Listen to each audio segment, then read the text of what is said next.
Hello everyone, अस्सलाम वालेकुम, welcome to my channel and thank you for watching my video. Viewers, से पिछली दो वीडियो में हमने काफी इंफॉर्मेटिव बात कर ली है और आपको अच्छी तरह से नॉलेज हो गया होगा कि दराज में जो एंटीन बनाना है वो किसने बनाना है और कैसे बनाना है और क्या करना है, बनाना है या नहीं बनाना, चार्जेस वगैरह, ये वो अटप जितने सवाल थे वो आपके मैं क्लियर कर चुका हूँ। टोटल इन्फॉर्मेशन मैं आपको प्रोवाइड कर चुका हूँ। अब आ जाए बात प्रैक्टिकल की तरफ। प्रैक्टिकल क्या है कि जिसका पहले एंटीएन नहीं बना हुआ, वो एंटीएन जो दराज ने एक लिंक दिया वो कैसे बनाएगा। आइए सबसे पहले चलते हैं स्क्रीन के ऊपर, स्क्रीन पर चल के देखते हैं। स्क्रीन पे आप देख रहे हैं कि दराज ने जो लिंक दिया है कि अगर आपके पास एंटीएन नंबर नहीं है तो आपसे गुजारिश है कि नीचे दिए गए रजिस्ट्रेशन लिंक पर क्लिक करें और जल्दी से रजिस्ट्रेशन करें और अपने एंटीएन नंबर ऊपर दिए गए लिंक से के जरिए हम तक पहुंचाएं। ठीक है, सबसे पहले आ जाएं आप इस बात पे कि अगर आपका एंटीएन नहीं बना हुआ तो आपने क्या करना। इस लिंक पे क्लिक करेंगे। अभी आप देख रहे हैं कि एफबीआर की वेबसाइट आपके सामने खुल चुकी है। अब ये एफबीआर की वेबसाइट खुली है आपके सामने, ये यहाँ पे इंफॉर्मेशन दी गई है। इंफॉर्मेशन क्या है, आइए इसको रीड करते हैं।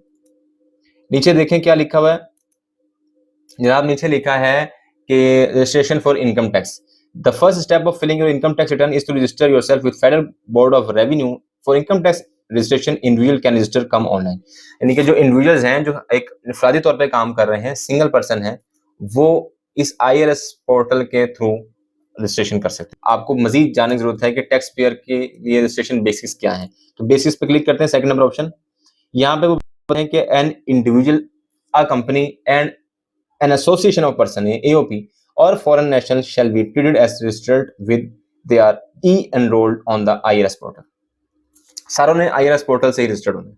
E-enrollment with FBR provides you a national tax number, इनकी NTN और रजिस्टर्ड नंबर एंड पासवर्ड। अच्छा, इन केस ऑफ इंडिविजुअल, जो इंडिविजुअल है, 13 digits computerised national identity card will be used as NTN और रजिस्ट्रेशन नंबर। जो उसका CNSC card होगा वो ही यूज होगा एज ए एनटीएन नंबर और रजिस्ट्रेशन नंबर। एनटीएन और registration number for AOP and company as a 7 digit, उनके लिए 7 डिजिट्स होंगे। एनटीएन रिसीव्ड आफ्टर एनरोलमेंट और this credentials allow access to IRS portal. इसी के जरिए आप क्या कर सकते हैं, उस पर एंटर हो सकेंगे, लॉगिन हो सकेंगे। नेक्स्ट स्टेप पे क्लिक करेंगे।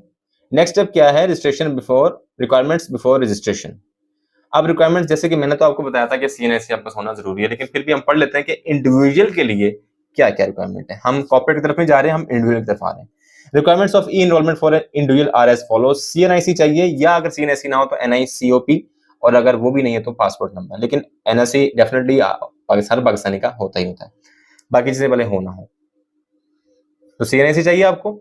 और सेकंड नंबर पे cell phone number in use. जो भी सेल फोन नंबर, मोबाइल का सिम का नंबर आप यूज कर रहे हैं, आपके इस्तेमाल में है, आपके नाम पे है, वो, और एक्टिव ईमेल एड्रेस जो कि बनाना कोई मुश्किल नहीं, आप जीमेल पे बना लें अपनी ऑफिशियली।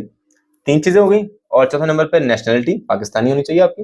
रेजिडेंशियल एड्रेस पाकिस्तानी, कहीं कहीं का भी हो पाकिस्तान में।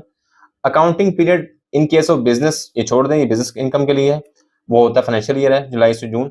और principal business activity and NTN number of employer. अब ये आगे जो बातें जाती जा रही है ना, ये जाती जा रही हैं बिजनेस के लिए। हमारे लिए जो 3 मेन चीजें, क्या, आपका सेल फोन नंबर जो आपके यूज में, वो ईमेल एड्रेस और सीएनआईसी, बस 3 चीज आपका होनी चाहिए।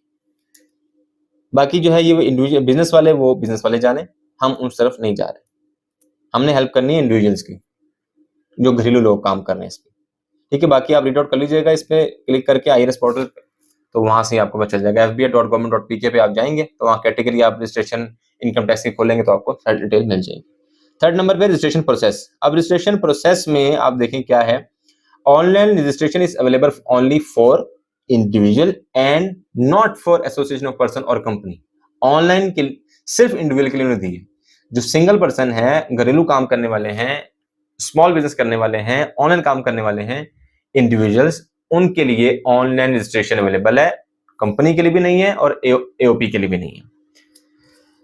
अब before starting online registration the tax payer must have, ये तो रीड करनी है आपने यूजर गाइड।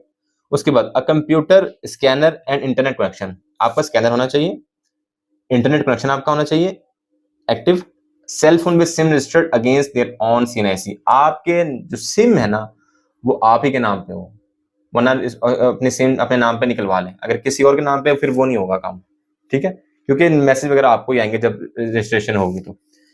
और a personal email address belonging to them, और आप ही की अपना मुतलका एक क्या होनी चाहिए जो आपसे रिलेट करती हो, बिलोंग करती हो, ईमेल एड्रेस वो बना लें। स्कैन करने PDF फाइल्स में क्या चीज, certificate of maintenance of personal bank account in his on name, ठीक है, और एविडेंस होना चाहिए ऑफ टेनेंसी या ओनरशिप ऑफ बिजनेस प्रीमिसेस, और इफ हैविंग अ बिजनेस, अगर बिजनेस है तो, अदरवाइज नहीं। Paid utility bill of business premises not older than 3 months if having a business, अगर ये वो चीजें हैं अगर आपका बिजनेस है तो फिर ये जरूरी चीजें हैं, अदरवाइज जरूरी नहीं है। ये उर्दू में भी दी हुई है तो आप उर्दू में भी इसको रीड आउट कर सकते हैं, ताकि आपको अगर कहीं भी मुश्किलात का सामना हो तो आप इजीली इसको कर लें, ठीक है। आगे फिर वो आ गई है मजीद डिफरेंट चीजें आ गई हैं, तो ये आपके लिए जरूरी नहीं है। मेन जो थी आपके लिए वो मैंने आपको बता दी है। इंडिविजुअल के लिए एक बार आप दोबारा देख लें। Individual for registration of an individual, the individual must personally go to any facilitation counter of any tax house, ठीक है। आप टैक्स हाउस जाएंगे, जो इनका फैसिलिटेशन काउंटर होगा, बना होगा, रिसेप्शन होगा, वहां आप चले जाएं और कुछ डॉक्यूमेंट्स हैं साथ ले जाएं, वो बता रहे हैं। ओरिजिनल CNIC ले जाएं, आप सेल फोन ले जाएं अपना साथ, जिसमें सिम आपकी है, आपके अपने नाम पे है, रजिस्टर्ड हुई हुई आपके ID कार्ड पे। ईमेल आपको पता होनी चाहिए, ईमेल का वो आपके मोबाइल में लॉगिन हो जाए, वो भी ठीक है। Online certificate of maintenance of personal bank account in his on name, ये सर्टिफिकेट ऑफ मेंटेनेंस है ना, आप बैंक से ले सकते हैं, 6 मंथ का वो दे देंगे आपको। मतलब आप वैसे जाके कहेगा जी मुझे मेंटेनेंस सर्टिफिकेट चाहिए, जिस बैंक में आपका आपके नाम से अकाउंट हो, वो आप साथ ले जाएं। और ओरिजिनल एविडेंस ऑफ टेनेंसी या ओनरशिप ऑफ बिजनेस प्रीमिसेस, लेकिन ये छोड़ देंगे बिजनेस के लिए। Online paid utility bill of on business, इसको भी छोड़ दें। मैंने आपको ने बता दिया जो चीजें आपको चाहिए, ठीक है जी। अच्छा, ये उस सूरत में है जब आप खुद रजिस्ट्रेशन करेंगे, जब आप खुद करेंगे, ये उस सूरत में है। आगे चलते हैं, नेक्स्ट स्टेप करेंगे। नेक्स्ट स्टेप में क्या है जी, मॉडिफिकेशन जरूरत नहीं है, बस जब अभी बनेगी तो मॉडिफिकेशन कहाँ से आएगी। तो अब आपको पता चल गया कि एंटीन के लिए आपको क्या चीजें रिक्वायर हैं, फॉर्म फिल करके आपने क्या डाटा प्रोवाइड करना है।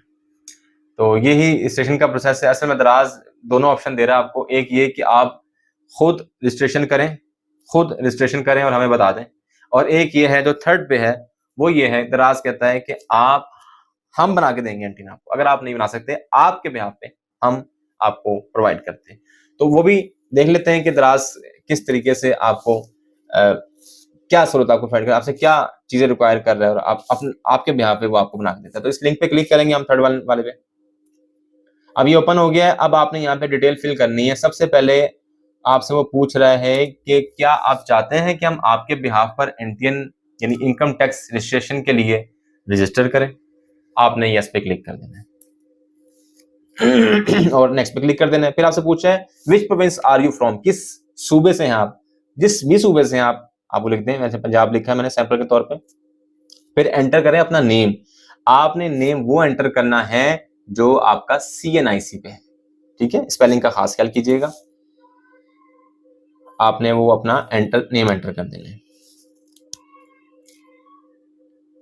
उसके बाद तीसरे नंबर पे आपने ईमेल एड्रेस एंटर करना है, ठीक है। मैं यहाँ पे एग्जाम्पल नेम लिख रहा हूं कुछ भी। ईमेल एड्रेस लिखने के बाद आप लोग टाइप करेंगे अपना CNIC नंबर। देखिएगा कहीं भी गलत डिटेल नहीं देनी, गलत डाटा पुट नहीं करना, जो जेन्युइन चीज है वही पुट करनी है। CNIC नंबर देने के बाद अपना वो कॉन्टेक्ट नंबर देना आपने, जो कि मैंने बताया आपको कि आप ही के नाम पे, आप ही के CNIC पे रजिस्टर्ड होना चाहिए, वो वाला कॉन्टेक्ट नंबर आपने यहाँ देना। अगर नहीं है तो पहले रजिस्ट्रेशन करवा लें। और लास्ट में आपने क्या करना है, प्लीज एंटर योर दराज स्टोर शॉर्ट कोड। जो दराज का आपको कोड दिया जाता है PK257B करके, इस तरह से आपको जो छोटा सा कोड दिया जाता है, वो दराज का कोड आपने अपने दराज स्टोर पे जाके देखना है। वहां पे प्रोफाइल के अंदर आपको मिल जाएगा, सेटिंग में प्रोफाइल में जाएंगे, वहां पे आपको शो हो जाएगा, वो अपने यहाँ पे पुट कर देना है। और ये सब कुछ एंटर करने के बाद आपने नेक्स्ट पे क्लिक करना है। ये कुछ इंफॉर्मेशन और कुछ आपसे रिक्वायरमेंट यहाँ पे वही मांगेगा जो FBI की वेबसाइट पे मांगी है। ये आपने इसको पढ़ना है अच्छी तरह से, बार बार पढ़ना है, समझ आ जाए जब, उसके बाद नेक्स्ट पे क्लिक करना है आपने। जैसे ही आप नेक्स्ट पे क्लिक करेंगे तो अब आपको मैसेज क्या मिल रहा है, We thank you for your time spent taking this survey. Your response has been recorded. अब ये डाटा दराज के पास चला गया आपका, उनको पता चल गया कि भाई अब ये बंदा, ये सेलर हमसे सर्विस लेना चाह रहा है कि हम इसी के बिहाफ पे हम इसको एनटीएन बनवा के दे दें। एनटीएन भी आपका बन जाएगा, स्टोर भी आपका बच जाएगा, काम चलता रहेगा। याद रखिएगा, जब एक बार एनटीएन बन जाए तो हर साल आपको रिटर्न जमा करवानी पड़ेगी। उसके लिए या तो आपको किसी लॉयर की, वकील की, एडवोकेट की जरूरत पड़ेगी, या फिर किसी भी लीगल ऑथराइज पर्सन की जरूरत पड़ेगी जो हर साल आपकी रिटर्न फिलअप करता रहे। उसको कुछ ना कुछ आपको फीस देनी पड़ेगी और डाटा अपना पुटअप करना पड़ेगा, जेन्युइन डाटा पुटअप करना पड़ेगा, और आप इजीली काम कर सकते हैं। आपको आगे काफी इसके बेनिफिट्स भी मिलेंगे जो आप एनटीएन बनवाएंगे, क्योंकि आप फाइलर हो जाएंगे और फाइलर को गवर्नमेंट इस टाइम बेनिफिट दे रही है। इन फ्यूचर पता नहीं वो फाइलर के साथ क्या करे, लेकिन अभी दराज को, अभी ऑनलाइन सेलर्स को जो एनटीएन रजिस्टर्ड हो रहे हैं उन पर सख्ती भी की जा रही है और उनको फेवर भी दी जा रही है। वीडियो उम्मीद करता हूँ आपको पसंद आएगी, अच्छी लगी होगी, क्योंकि आपको इन्फॉर्मेशन दी है, टाइम निकाल के अपना दी है, बड़ी खिदमत करके दी है। पहले तो डाटा इकट्ठा करना पड़ता है, फिर आपको बताना पड़ता है, और फिर रिकॉर्डिंग, ये हर चीज़ बहुत मेहनत लगती है। तो सब्सक्राइब लाजमी कीजिएगा, वीडियो को प्लस लाइक कीजिएगा, कमेंट में बताइएगा आपको कोई सवाल हो, कोई चीज़ पूछनी हो, मजीद पूछ सकते हैं। थैंक यू सो मच, अपना ख्याल रखिएगा, तब तक के लिए अल्लाह हाफ़िज़।